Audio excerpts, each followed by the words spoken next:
I'm going to turn it over to our special guest, and she's going to give us a very personal talk that I think will make a big difference for all of us. Renee? Thank you, Dr. Chen.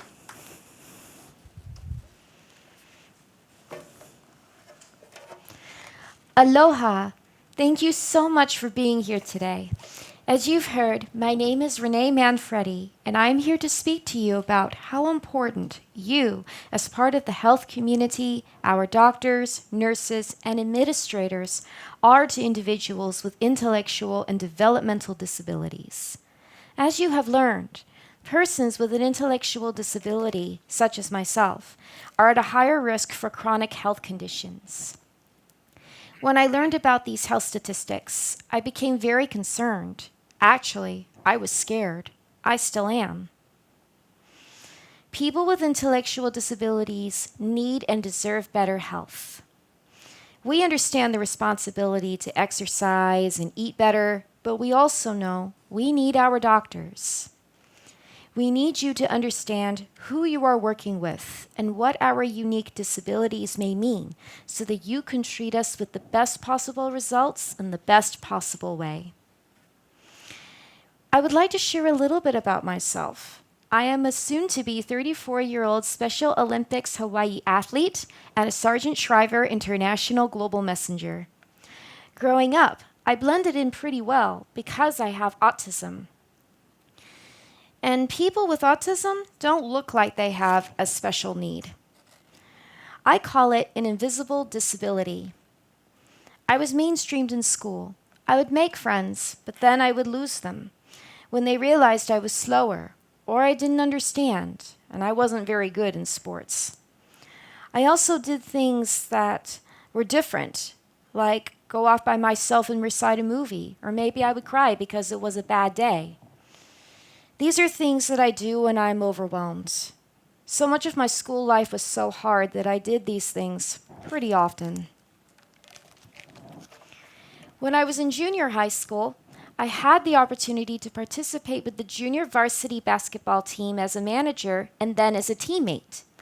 I participated with the team for 3 years. During this time, I was energetic, I could keep up with the physical demand, I did not tire as quickly, and I felt good. But when I entered high school, I did not qualify for the varsity team. Due to my ability and disability, there were no team sport options for me. As my years in high school continued, I began to feel sluggish and out of shape, and I was put on a medication that made me feel tired and caused me to gain weight. All I wanted to do was just sleep. This combined with no sport to compete in caused me to gain weight, as I mentioned earlier. I felt unhealthy, unhappy, and very lonely. Thankfully, I'm not on that medication anymore. I joined Special Olympics Hawai'i after I graduated high school. I got back into the routine of exercising again every week. As I attended more practices, I noticed I was getting faster, and I was not as tired from doing physical things. I also began to feel better about myself. 12 years later, I am in the best physical shape I have ever been. As I prepared for this important opportunity to talk with you all today, I was asked what I could share about my personal experiences that would help you understand how best to treat a person with an intellectual disability. I hope these suggestions will help you. Please don't underestimate how much a person with an intellectual disability feels about how you treat them. We know when someone is impatient or feeling rushed. I know that for me, this always makes me nervous. We are also very perceptive, and we know when people are genuine. We can read a face, a tone, and actions. For example, in 8th grade, as I approached my group of friends, I could see a change in them. I told my mom, as I walked up to them, they stopped talking, and I saw a cloud come over their faces. I know now that the kids didn't understand me. I didn't either. With this knowledge, this helps me also to read a person's face when they're looking at me. Also, sometimes people downplay my disability because they cannot see it. I have had people tell me when I would let them know about my disability, "Oh, don't sell yourself short. Don't be so hard on yourself. You don't look autistic." Well, I know people are trying to be kind, but I also know that's their way of saying, "I don't believe you." And that actually makes me feel angry. Yes, I've worked very hard to be able to share about myself, and I have achieved some pretty amazing things that I am very thankful for. But I still have a disability that will never go away.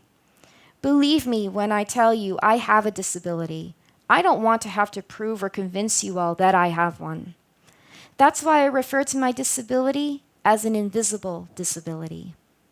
You may find this strange, but I want you to know, I want people to know I have an intellectual disability because I want them to know that I may not always understand what they are saying. I have been taught good manners, so I will pretend that I understand.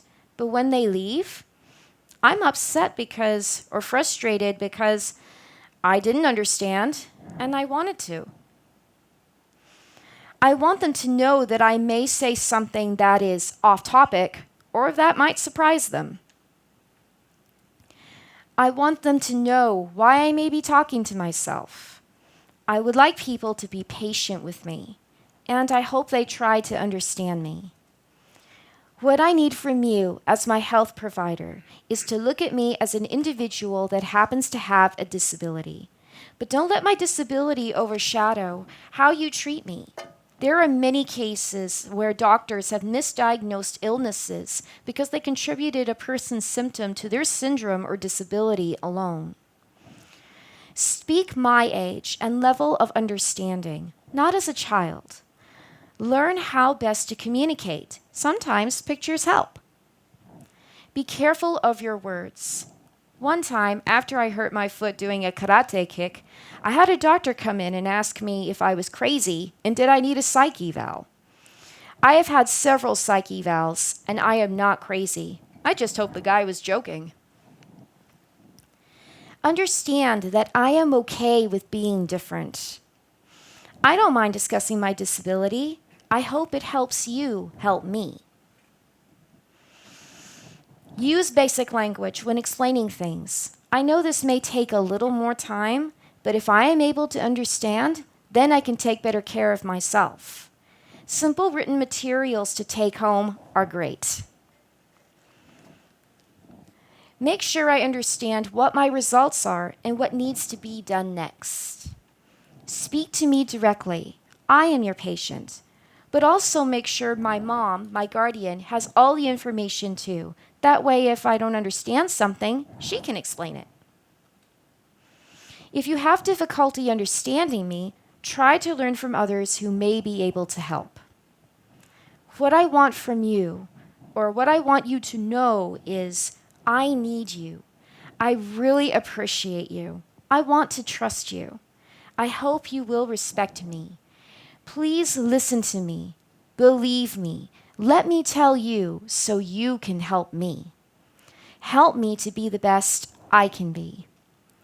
With more knowledge, good health care, positive socialization, people like me with intellectual disabilities will perform at a higher level in life and be healthy contributors to our society or community. I hope that I have encouraged you to be hopeful and excited about treating patients with intellectual and developmental disabilities. You have just heard my story. Every one of your patients will have their own story leading up to them to sitting in your exam room. Thank you for being there for us because we cannot do this without you. Mahalo nui loa.